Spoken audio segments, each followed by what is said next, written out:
This is Gary Vaynerchuk, host of Wine Library TV, a.k.a. WLTV, and this is BBQ Central. Let's go! We'll do it live. Okay. Well, do it live! I'll write it and we'll do it live! So to get that perfect barbecue, you use wood. Are you sure it's safe? Whatever. We put the lighter fluid on, strike the match, and... Oh! Should we call the fire department? That might be a good idea.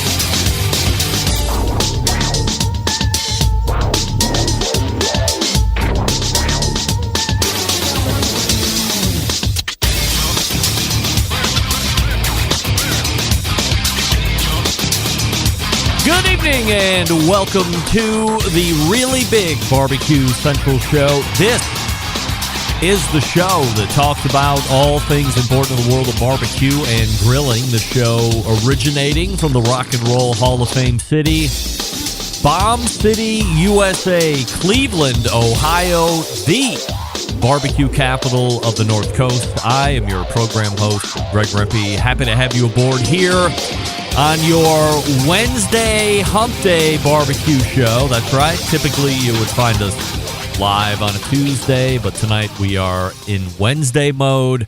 And next week, as a program reminder, we will also be in Wednesday mode. Both times find me trying to get back from various locations in Texas on a Tuesday night. And if we tried to beat the clock last night, boy, would we have gotten our proverbial butts kicked. Get that big stuff out of here. It was a 5:50 get out of Dallas. I wasn't going to make it on time anyway. It was going to be towards 9:30 Eastern time by the time we touched down. Maybe we would have caught some minutes ahead with some tailwind. But 4 hours after we were supposed to depart, we hadn't even gotten out of Dallas yet, so that would have been a nightmare. Didn't get back in until well after 1 a.m. in the morning, so here we are on a Wednesday, so we are doing it live. We'll for anybody that's wondering. Do it It's live! not a tape show. I'll write it This and is we'll totally do it live. real. It's absolutely happening here at 9:02 on Wednesday, 4/26/2023.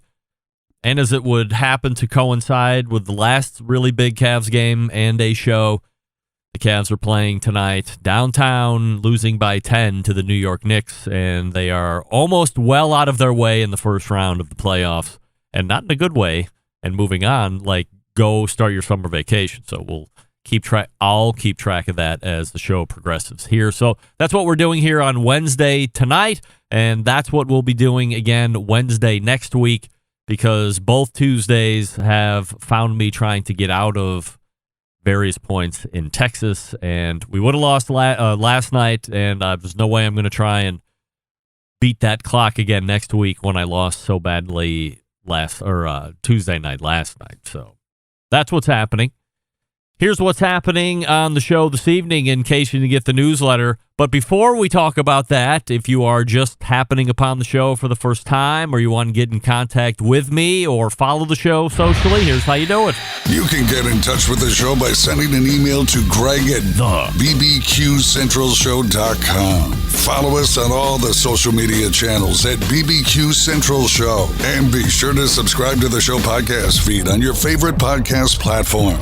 Anything else you want to find out about the show can be found at the main website, thebbqcentralshow.com. And here's what's happening in case you can get the newsletter coming up in about 12 minutes from now.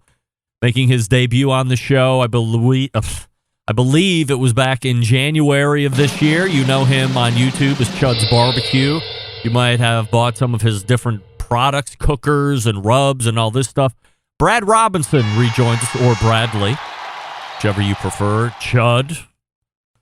So we're looking forward to catching back up with Chud. There was a bunch of stuff that we didn't talk about, getting to know him the first time. So we'll cover that, and we'll talk about some other live fire topics as well. So really looking forward to chatting it up with Brad here in just a few moments. And then after Bradley, we'll talk to the fourth Tuesday of the month in the 35 past the first hour normal segment. Derrick Riches from DerrickRiches.com will join us, and we'll talk about whatever the latest and greatest live fire topics are, not to mention the newly found and now ongoing saga and investigation of 100% charcoal hardwood pellets that Royal Oak is putting out. I have some information on that. We'll see what Derrick can tell us about it, but we're basically just trying to vet out if this is a real product, like 100% charcoal and not wood pellets that have some type of charcoal in it, which has happened in the past. But I'll just leave it as a tease for now. Some interesting things that have transpired over the week since we brought it up as we closed the show out last week. And that'll close the first hour. Then we'll move to the second hour. And it is the fourth Tuesday of a month. And in the second hour, that, of course, brings a visit from the embedded correspondents. Doug Scheiding from Texas, longest running.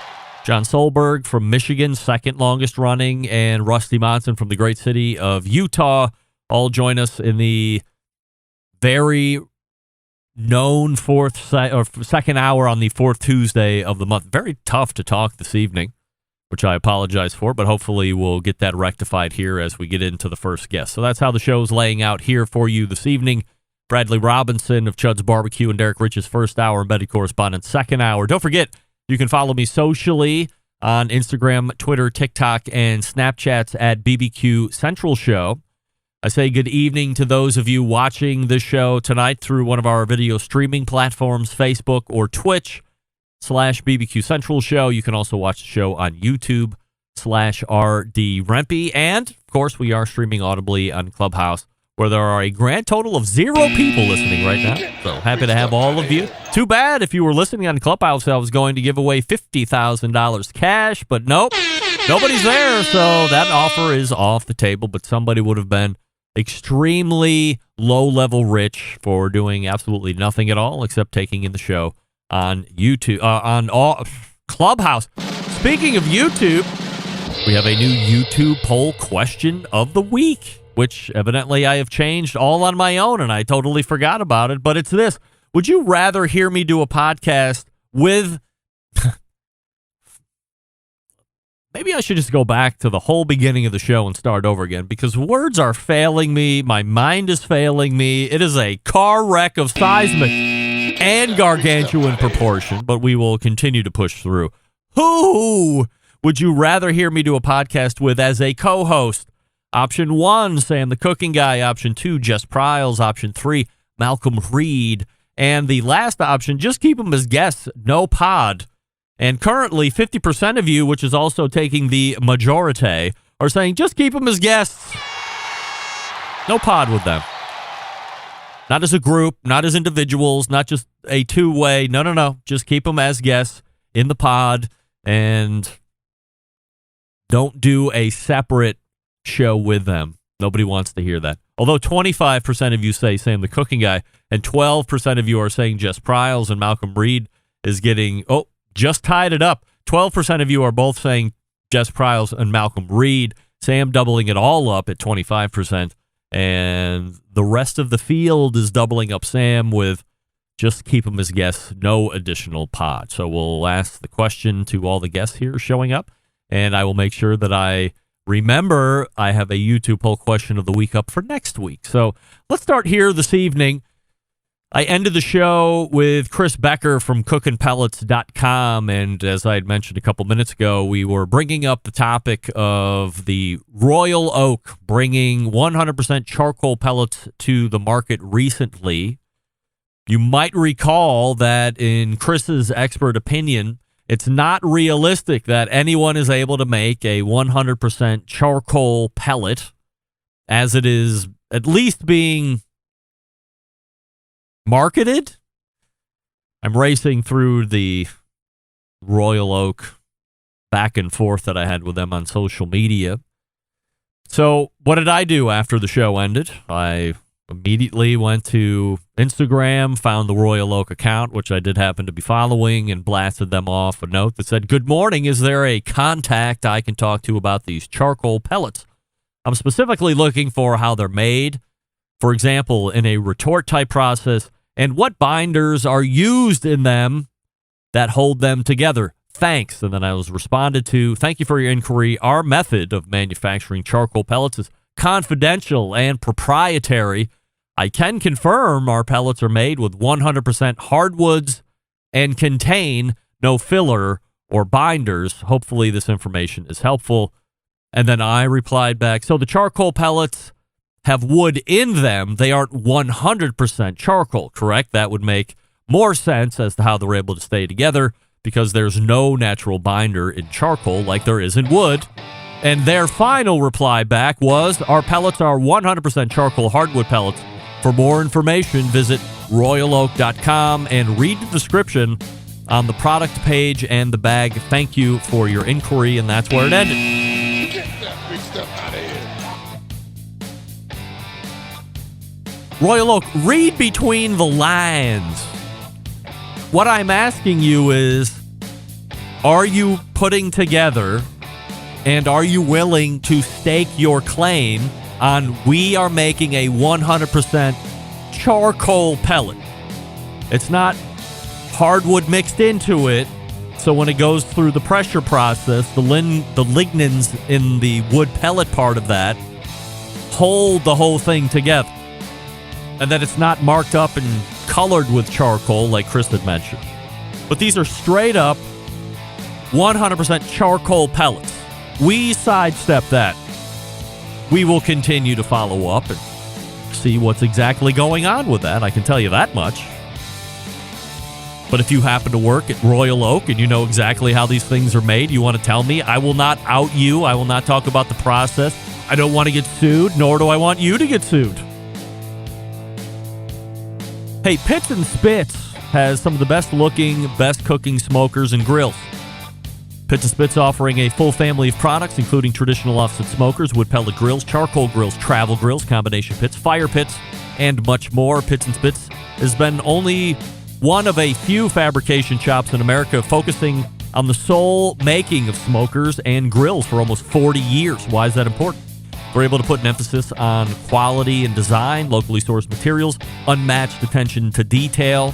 From the fully welded barrels to the heavy gauge steel, they bring both function and beauty to life. Pits and Spits builds every product with the intention that it's going to get passed down from generation to generation. So if you are in competition, or if you're just in the backyard, you want to step up that grilling and barbecue game to the next level, there is a product for you. Check them out at this custom website, pitsandspits.com/BBQ Central. And use promo code BBQ Central with a free spice pack with your order of $500 or more. That's promo code BBQ Central. I was actually just talking to a few folks through email last week that are on the hook for some Pits and Spits. And I said, hey, don't forget at checkout, use promo code BBQ Central so you get the free spice pack. You're going to be spending more than $500, so be ready. Again, the website, pitsandspits.com/BBQ Central. Pits and Spits all spelled out. That's double T in both Pits and Spits. And then /BBQ Central and BBQ Central at checkout. For the free spice pack when you spend $500 or more. Chud will join us as we come back out of the break. Stick around. We'll be right back. You're listening to the BBQ Central Show.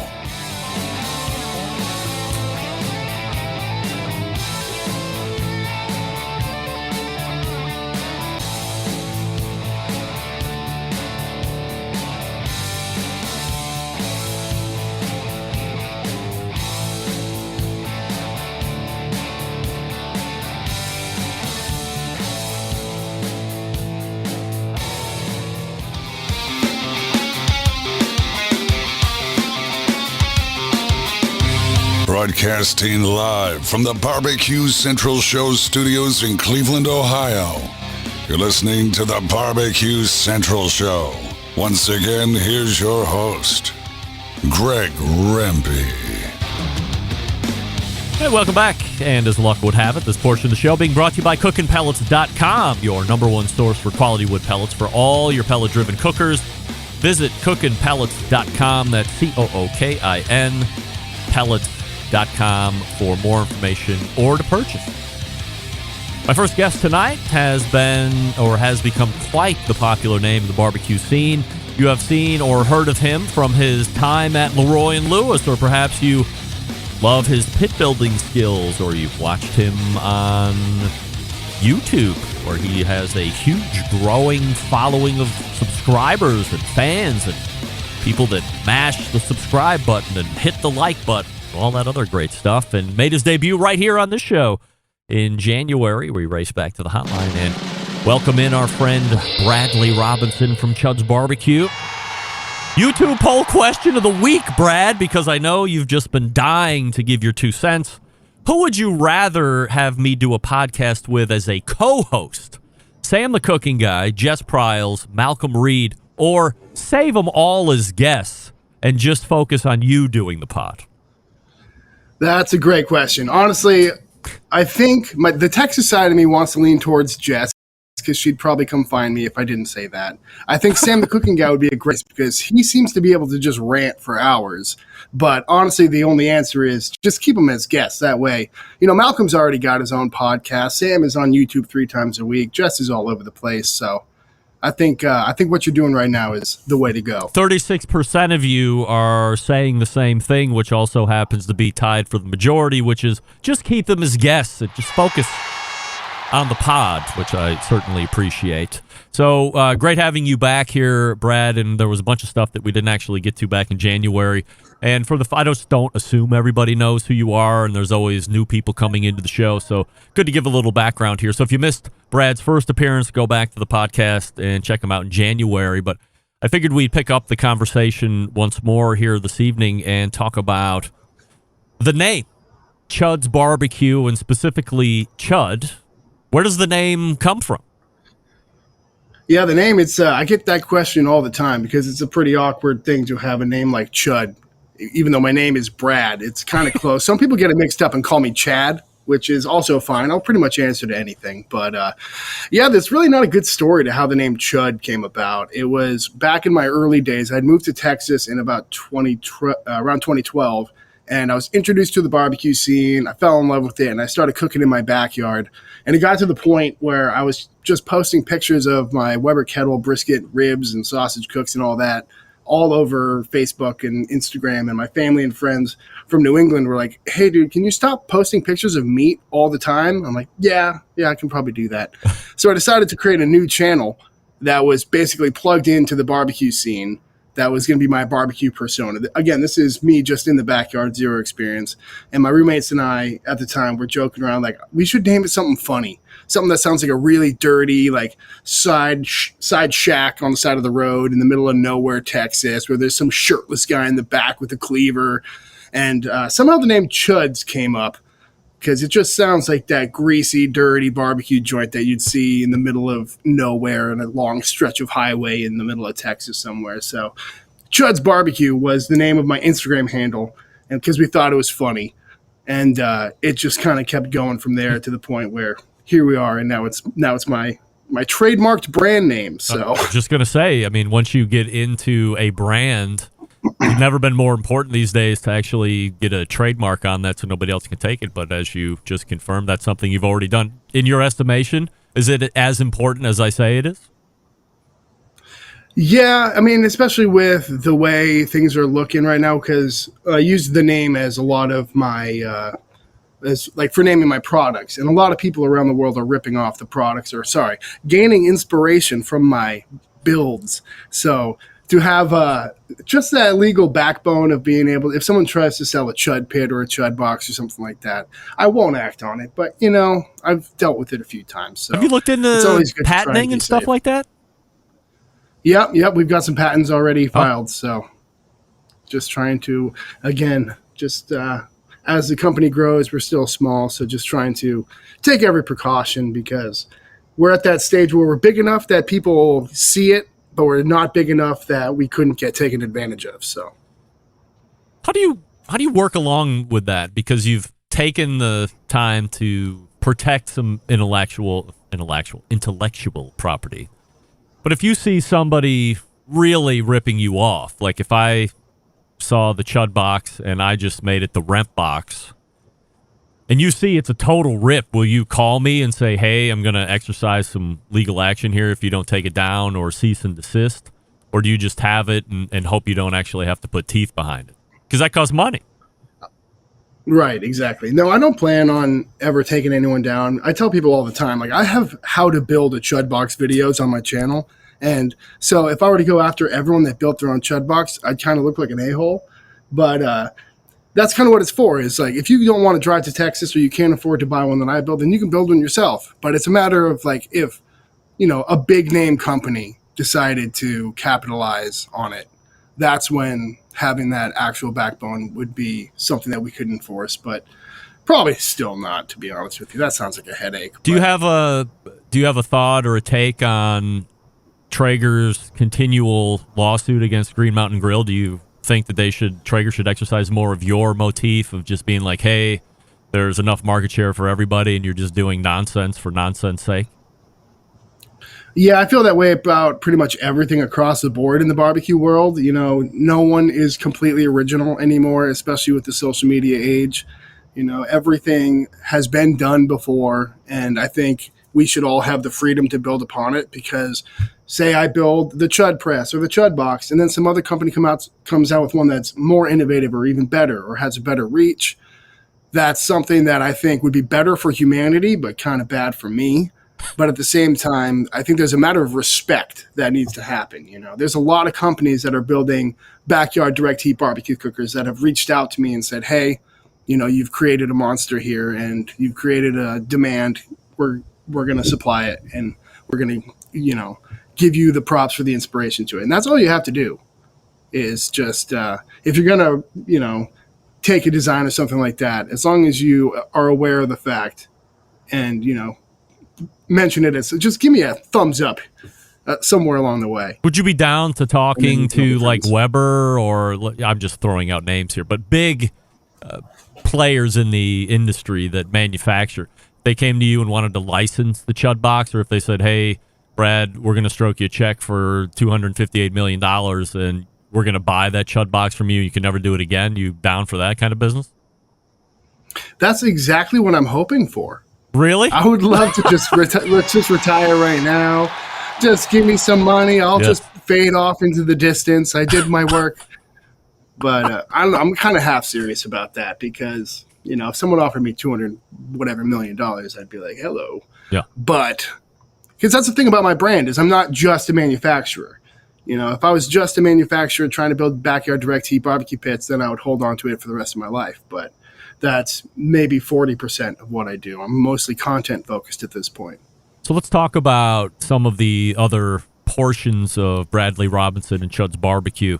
There are the pits and the cookers that we've been talking about, but as I'd mentioned in the open, you have quite a robust YouTube following as well, and you've really progressed at a very quick rate, becoming much more elite and polished professional, things that I like to see in a YouTube channel from start to where you are now. So were you originally in the manufacturing side and then said, hey, I should be also videoing this stuff and I can get content, start a YouTube channel? Or was it the other way around, where you knew you had some fabrication skills, but you were starting content and said, hey, maybe I can marry these two up? How does that work together or independently, and where do they marry? Well, the funny part is I started out with zero fabrication skills, zero filmmaking skills, and zero cooking skills.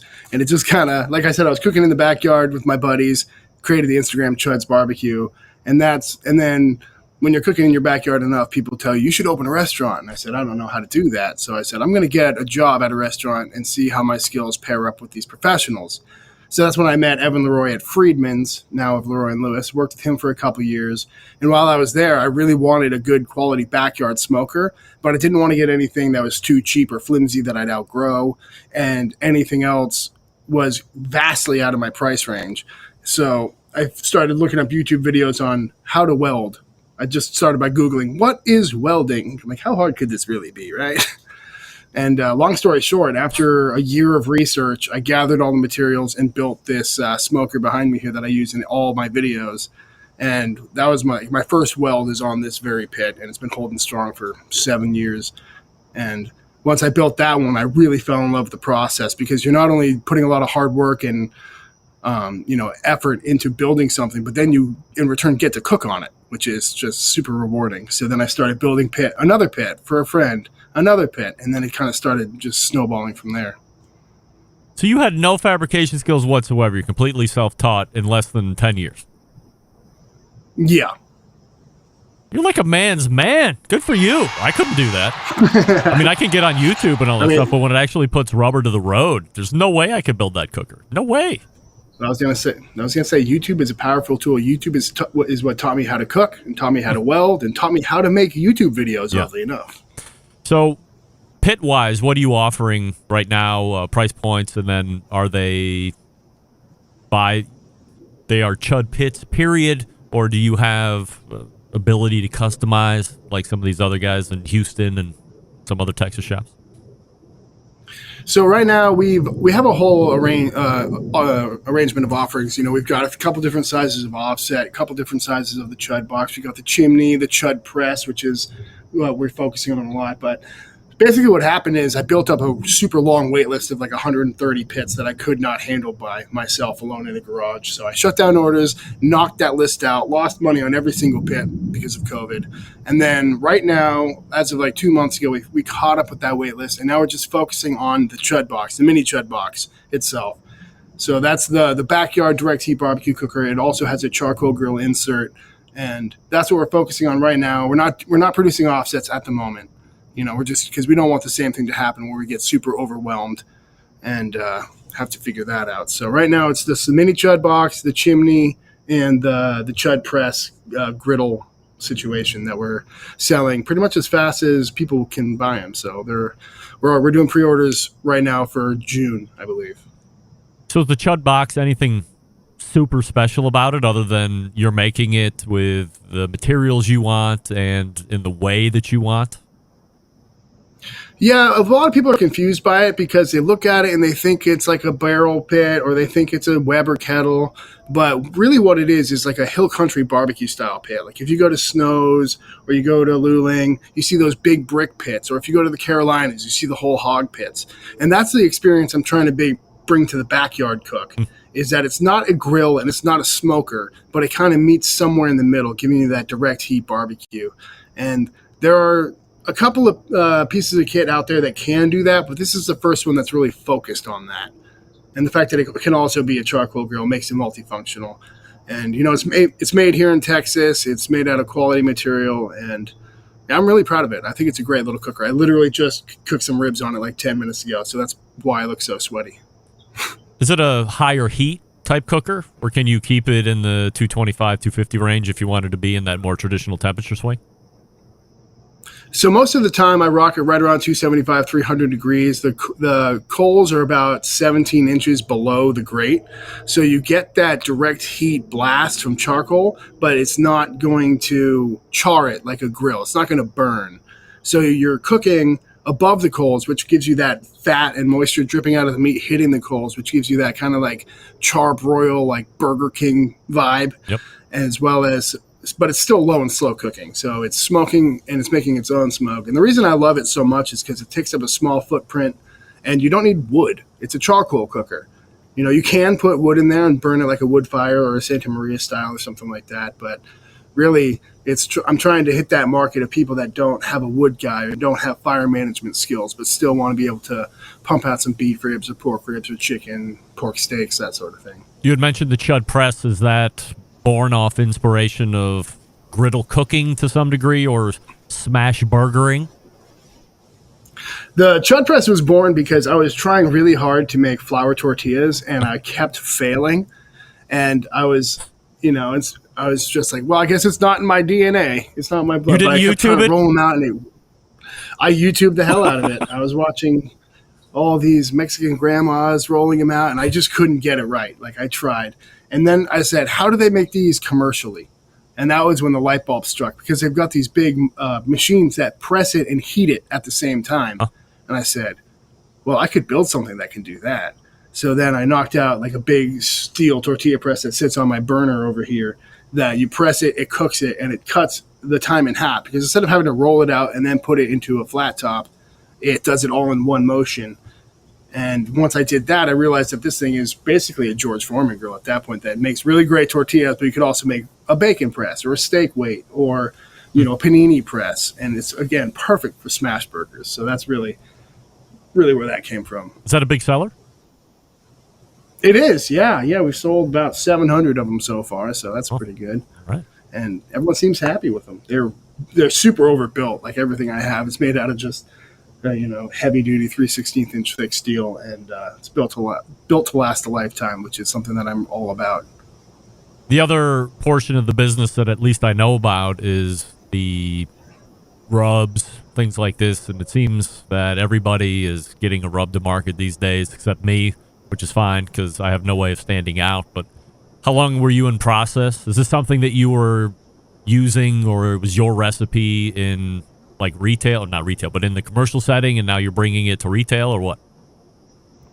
Yeah, so the Chud rub was the first rub to come out. I'm working on 2 others that should be coming out in the next few months right now. But Chud rub is something I developed back in 2015 at Friedman's. It's your very basic, savory, pepper heavy, coarse salt kind of Texas rub that's still all purpose.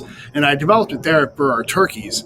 And then I started putting it on the ribs and the beef ribs and all that stuff. And it's just kind of your classic all purpose, sweet, savory, not sweet, but savory, pepper heavy Texas style rub. And like you said, everyone's bringing a rub to market. So if you've got a brand of any sort, you might as well just throw one out there because everyone loves collecting rubs. Are you working with a specific co-packer, or are you working around it in some way and not having to deal that side of the business? Yeah, I'm working with a co-packer. They're called Southern Style Spices here in Austin, Texas.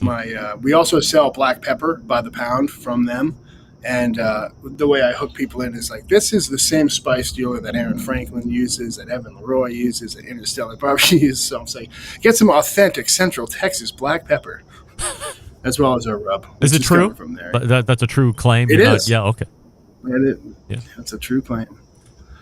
That's the funny thing about Austin. Like, sometimes when the real barbecue nerds come over, I'm just like, yeah, that's the same wood that Aaron Franklin uses. That's the same pepper Aaron Franklin uses. Everyone's like, oh my God, can I touch it? It's like, calm down. We're in the same town. It makes sense. Getting the rub to market, are you in brick and mortar as well, or have you found some kind of additional distribution channel than just on website? Yeah, so we have our own shop nowadays. It's in down deep South Austin, down by Valentina's, where we house all of our pits that are waiting for pickup. We do some fabrication down there, and that's where all the merchandise lives because we got like 4 or 5 T-shirts, hoodies, bandanas, keychains, all sorts of stuff. And we've had that place for about a year now, and it's amazing because all that stuff used to come out of my house. So to get the garage back and get the bedroom back has been very nice. Are you getting arrested or taken down there? It does sound like that. That's kind of the beauty of making videos here in the backyard is there's a helicopter circling me for like 20 minutes or less. I'm trying to do an ad read for a video, and you just hear this plane just keep helicopter just circling around. It's crazy. Well, it's what happens when you capture sound in the wild. Last question before I let you go, and it's a little bit more involved, but as far as the YouTube channel is concerned, were you always going to be a cooking guy, or well, I guess you said you were showing also fabrication, stuff like that, but there is a lot of cooking there. So did you realize at some point that there was going to be a little bit more acclimation to the cooking side? Yeah, so I decided that I wanted to start a cooking channel very early on because, like I said, I learned how to cook by watching, Chef John and, Sam the Cooking Guy and all these guys on YouTube back in like 2010, 2015. And especially on the barbecue side, once I got my first job in the barbecue scene here in Austin, I realized that there was so much nuance that wasn't ever brought to light on the internet. So like it was like my 3rd day on the job, and I'm like, I should start a YouTube channel. So it's been in the plans for a long time, but it's a tough move taking that first step towards putting your face all over the internet. You seem like you have a pretty cool vibe about you and a good personality for the camera. Is that something you had to gimmick up, or are you generally that guy no matter what?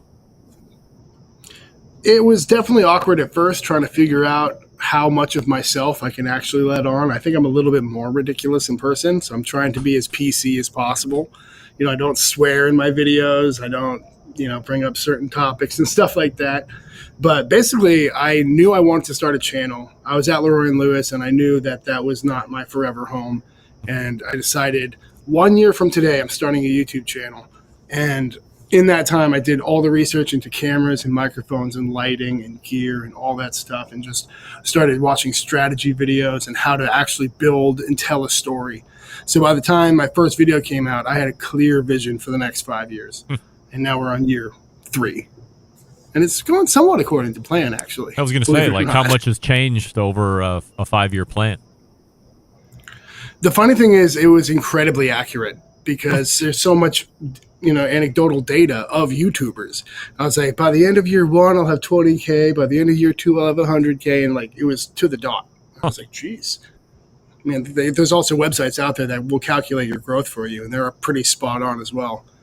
But at the same time, it's just a matter of you have to keep grinding every week. You have to keep pumping out better and better content, which is a lot, to say the least. So what's coming up then that we can subscribe and like to get us over there and do that if we're not already? Well, right now I'm in the middle of a build series, which is something that I want to start incorporating into the channel more. I'm building a 120-gallon reverse flow smoker from scratch, and it's like an 8-part series where I go into great detail about how to do every cut, what every piece is called, which is a nice change of pace for the channel because it's been mostly entirely cooking. There's been a few build videos along the way, but trying to diversify the channel a little bit. And then, there's some travel vlogs coming up, and just trying to hammer it out, keep seeing how far we can push this barbecue thing. Bradley Robinson is joining us right here on the show. You can go to chudsbbq.com for buying the Chud box and the Chud press, rubs, all that good stuff. And make sure you're subscribing to him over on YouTube as well. Brad, appreciate the time here this evening, and we'll do it again soon. Continued success. Absolutely. Thank you so much. You got it. Brad Robinson right there. Hey, what a dynamo that guy is. The difference between Brad and me, I would think, okay, I'll go to YouTube and figure out how to fabricate a barbecue pit and then see what it entails and go, no. And he did it. I think that encompasses the complete difference between Brad and myself. I'm a pretty good cook, pretty good business guy, fabricator, owner of torches and things that cut other than a pocket knife? No. But good for him. He's doing it right. ChudsBBQ.com. CHUDS. ChudsBBQ.com. And we will be back with our pal Derrick Riches right after this. Stick around. We'll be right back. You're listening to the Barbecue Central Show.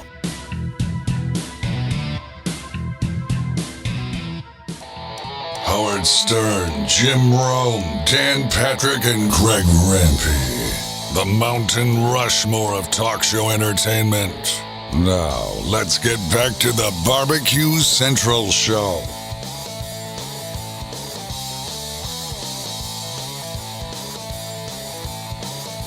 All right, we welcome back, and we thank Bradley Robinson for joining us last segment. ChudsBBQ.com, his website.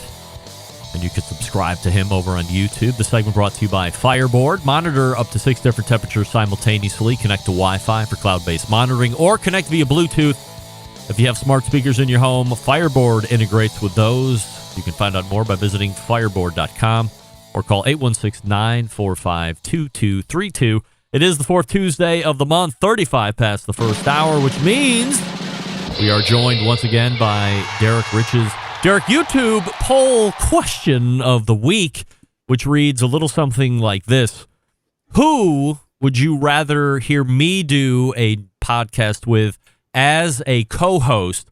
Sam the Cooking Guy, Jess Pryles, Malcolm Reed, or just keep them as guests, no additional pod? Are you talking about adding an extra podcast? Yes. Or just... Right. I mean, hypothetically. Hypothetically. I don't know. I don't see why I should do your market research for you. You're not. I'm not going to do it, but I get a lot. Well, okay. So you're going to force me to tell you why I'm asked. It appears that of these 3 people that were named when they show up every month, inevitably I get 1 or 25 emails giving me an idea I've never heard of. Oh, he's so good. You should have a podcast with Sam. Oh, we love Jess. You should have a podcast additionally with Jess or with Malcolm. And I always say, you know what? No. And then I list the reasons why Jess Pryles doesn't listen to podcasts, but she does guest on them. Malcolm Reed has his own podcast. Sam the Cooking Guy, I can't believe, continues to show up once a month, but he just must like me as a person because he's very busy and very famous, and he's got many Emmys. There's really no reasons we should be friends from his aspect of it, but he does it, and I continue to tell people this, and they continue to ask me, why don't you do this, X, Y, Z? So I figured I would just try and nip it in the bud with the YouTube poll question of the week. Not free market research, Derrick. But what you are saying is my name didn't come up on that. Well, I don't write the crowd reaction, so take it for what it is. All right, I'm out. I'm done. Let's go. Derrick is quitting the show tonight here, 4:20. I knew when we pushed it to a Wednesday show, something weird was going to happen. I didn't think you were going to quit, but I did think something weird was going to happen. So there you go. Look, I wanted to start this evening and talking about something that I'm hearing about. And when I heard about it, it's been a number of months. I didn't even really give two thoughts about if this is something that I would even want to ask you about. But now it's starting to do that thing where one person did it, and now I'm hearing it from somebody else. And we talked about it with Wes Wright a couple weeks ago, which is battery-powered grills. And I say it out loud, and I still want to laugh, going, really? But I guess the answer is really. So what do you think about battery-powered grills? And more importantly, will this be a real sector of our live fire community sooner than later? Well, there's two issues that I see. That one is they started coming out with all these portable pellet grills, and almost everyone has one, but you have to plug it in. And when I was researching them, I think the longest cord I found on them was 10 feet, but most of them had 6-foot cords, and then warnings about using extension cords. So, I mean, I struggle with the portability because that violates my rule for what a portable grill is. It's not portable if you have to be anchored to something, an electrical outlet or something like that. I mean, any other portable you can take anywhere you want, but a portable pellet grill, you've got to have an outlet nearby. So it makes sense for those to have like a battery option or some sort of option like that. I know that Traeger's got their 9-volt inverter unit that you can get to plug your portable Traeger into to run it off a car battery or your RV or something. But the other thing of it is like this, well, how do you grill without a computer controlling everything? I mean, you have to have a computer to monitor your grill temperature. You have to have a computer to, connect to your Wi-Fi. You have to have this electrical just for a fleeting moment, I thought you were kidding, or I thought you were serious. But now there's the smooth Derrick Rich's sarcasm just oozing out of every pore. I've been warned about turning down my sarcasm, but it's not working so far.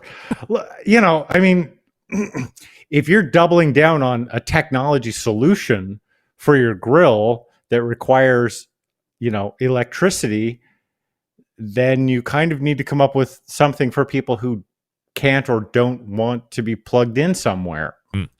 So that's kind of where we're at. I mean, Halo was the first, but Halo's tiny, and Pit Boss now has their electrical, their battery operated pellet grill. I don't know who else is going to jump in there. Traeger's going to come out with a full size one. Not soon, but there are renderings out. I guess there is the case to be made that could just be one of those great ideas that never sees the light of day. But that was also a two battery, like an internal battery built within the unit, but then there was an external battery to like get you over a charging hump if needed. Right. And Traeger's coming out with everything because that's what they do. Because they invented everything. let's get patents on this. Let's, get this in the works so that we're ready to roll with it if that's what happens. The problem with pellet grills is they have a very high amp draw on startup. Because you need to get the igniter going. You need to get that glow plug heated up while you're running all the fans and the auger and doing the whole startup process. Typically, after that's done, they don't draw a lot of current. So, for a full size, I think you're pulling 300 watts on startup, but after that, you're at about 50 watts. So, I mean, it won't kill your car battery, but if you're running lithium rechargeables, you're going to have a high amp end on that. You can do it. I don't know why. The thing about the full size is it's not a portable. Where are you taking it? Why, I know there are people who want to look, I see it at the park all the time. People with full size grills that they've just wheeled off the back of their truck at, cookouts or picnics or whatever, there are big cookouts that go out on cemeteries at Mother's Day. I've noticed those a lot. Yeah, that's a thing. Where are you living? Lots of places. It comes up quite a bit. Wow. It's part of the thing. But I don't know that I would go for a battery powered full size pellet grill. Partly because I don't want to lift the damn thing in the back of my truck. But for the portables, I get it. If you're going to be doing something that's got computer enabled functionality for it, yeah, you're going to have to throw in some sort of rechargeable power supply. You don't like full size in your backyard sans cords? Does that not make it a little bit more attractive to you, or you don't care? No, because the battery's going to die. That's going to happen. You're not going to charge it up. I mean, if you've been in kind of the outdoor cooking industry, you know that maintenance is not like a high priority for a lot of people. And it's like, hey, you run out of propane every time you fire up your gas grill. Now you're out of power too, and you're going to have to drag your cord out so you can plug it in and charge up one power supply while you're running the grill anyway. So I don't. You don't see this as going to be a big thing. There's just this mentality in business that, like, if we can put it in, why don't we? Yeah. If we can add that feature, why isn't it there? We have flat top grills with air fryers. We have, come on.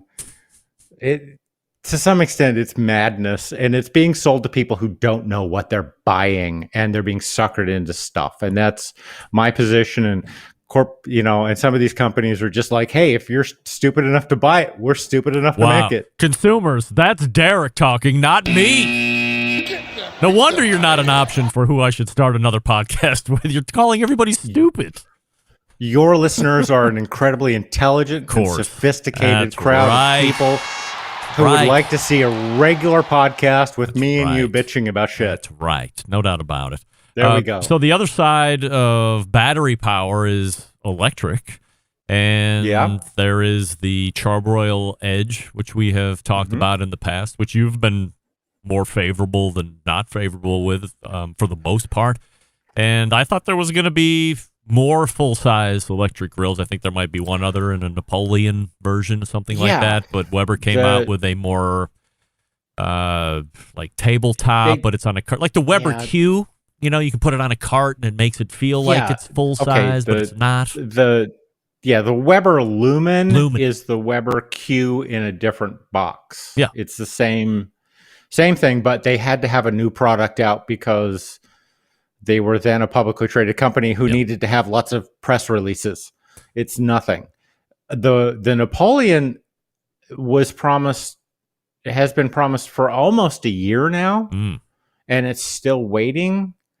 I don't know if there's an issue with it working, but I will say that I have had the Charbroil Edge.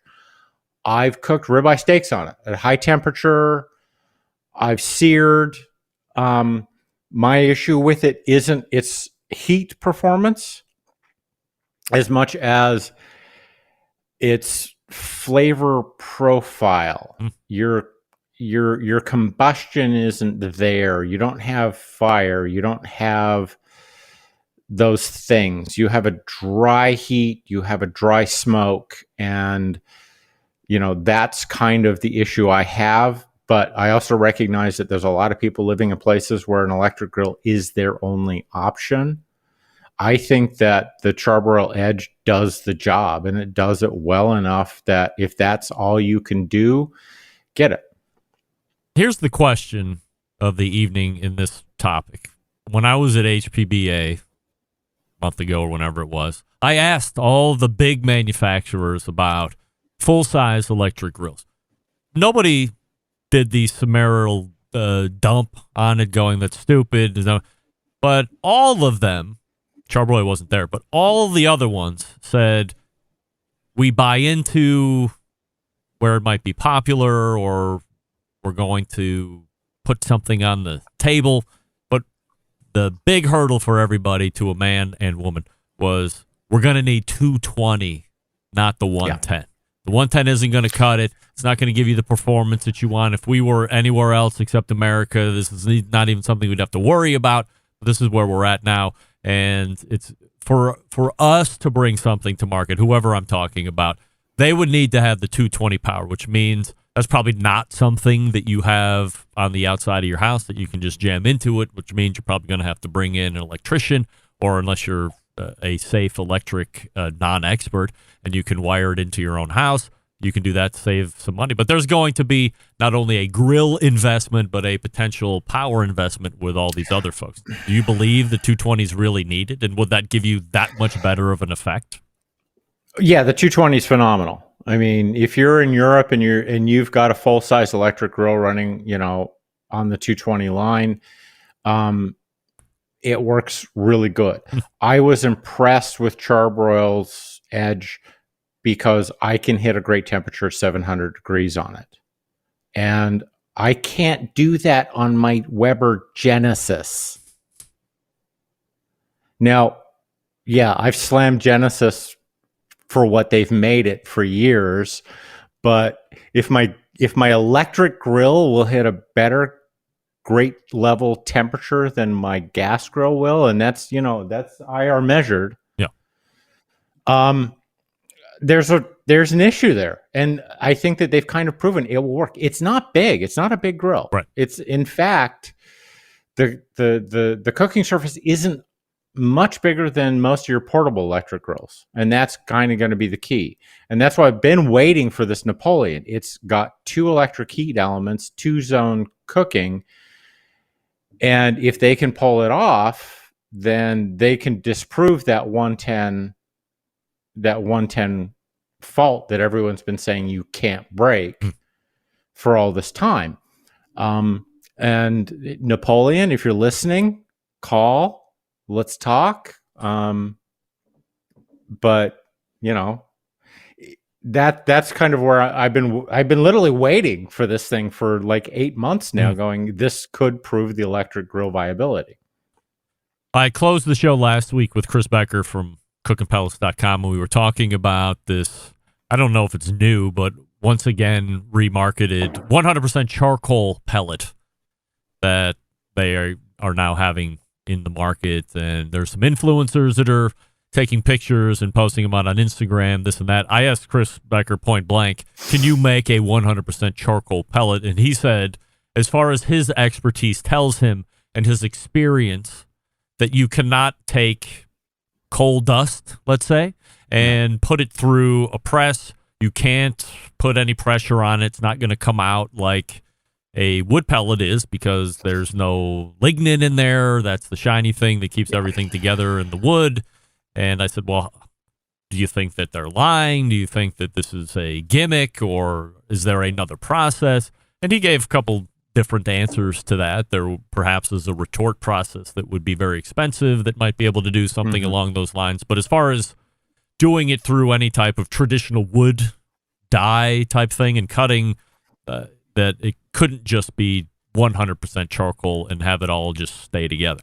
What do you know, if anything, about this product? Well, I mean, first of all, Chris is the expert here. Right. I mean, no one knows wood pellets better than him. He's my go-to guy for like all that information. And he's absolutely right. You can't extrude pure charcoal pellets in the same way you'd make wood pellets. Maybe they're using a different process. I mean, all I got to say is that the value of a pure charcoal wood pellet is that it eliminates that pesky smoke flavor from your pellet grill so that you don't have to tolerate that. How dare you, wood-fired people. Yeah. Yes, and that is actually an issue. There are people who, I bought a pellet grill and my food's too smoky. Yes. And it's like, which is the biggest bitch about pellet cookers. There's not enough smoke, but there's always one. You should have, yeah. Well, no, because these are people who came from gas grills. They came from gas grills or simple charcoal grills. They went to pellet grill, and now they're suffering the smoke. Versus the people that went from offset to pellet grill and going, I can't taste this. Yeah. Now, I appreciate that people have different palates, but if you've bought that pellet grill and now you're trying to get the smoke flavor out, put it on eBay, get rid of it, go back to what you had before, and stop bitching. What are you working on right now that we should be heading over to DerrickRiches.com and consuming? Well, I was working on a bottle of whiskey, but just catching up on all the radical inflation and prices and realigning stuff. And also, I've been working on, is Napoleon going to kill Weber? In what way? In that they're better. Sounds like a loaded question. It is a loaded question. Is that going to be an article, or are we going to be breaking news on the show for that? It'll be an article. Hopefully I can get that wrapped up this week. All right. Well, then we will talk about it when we see you in May. This is Derrick Riches, DerrickRiches.com. So visit there so you can consume that article as soon as it's posted up there for everybody to read and take in. And then we will chat about it next month. Derrick, always appreciate the time. Hey, good to talk to you again, and see you next month. All right. Derrick Riches right there. Exceptionally sassy this month, which I certainly appreciate as a host, and not afraid to share opinion. I'm more along the line of Derrick. I don't know if full-size battery-powered cookers, charcoal or pellet or whatever, are really going to be major table stakes here as we move forward. I think there's a better option for full-size electric grills to still be the hot button item here before 2023 closes out. But we'll see about that. I'm working on a follow-up segment with Seth Sawyer from Charbroil anyway to talk about the Edge. So we'll obviously be digging into that 110 stuff that Derrick and I talked about. So good stuff from Derrick, DerrickRiches.com, and we'll be back right after this. Stick around. We'll be right back. Continuing to produce incredibly mediocre content in an exceptionally professional way. You're listening and watching the Barbecue Central Show. Once again, here's your host, Greg Rempe. He's going on and on about, what about these people? They might need to run their electronics and how to do it. Like, you know what? For a second, I thought that guy was serious, but then he kept going on, and I realized, there it is. A heaping dose of Derrick Riches sarcasm with a side of smart-assedness. Well played, Derrick. Well played. If you're just tuning in and you missed that segment, it will be in podcast early tomorrow morning, because those are all set to go at 11:55. That first hour, 11:55 this evening. But typically, podcast feeds, for whatever reason, take 3, 4, 5 hours sometimes to actually go from me uploading it to actually hitting the podcast feed for you guys to consume. But we'll see how it goes. We are pointing to the second hour, so go ahead and refresh your libations. And we'll see you on the other side. You're listening and watching the Barbecue Central show right here on the Barbecue Central Network. Stick around. We'll be right back.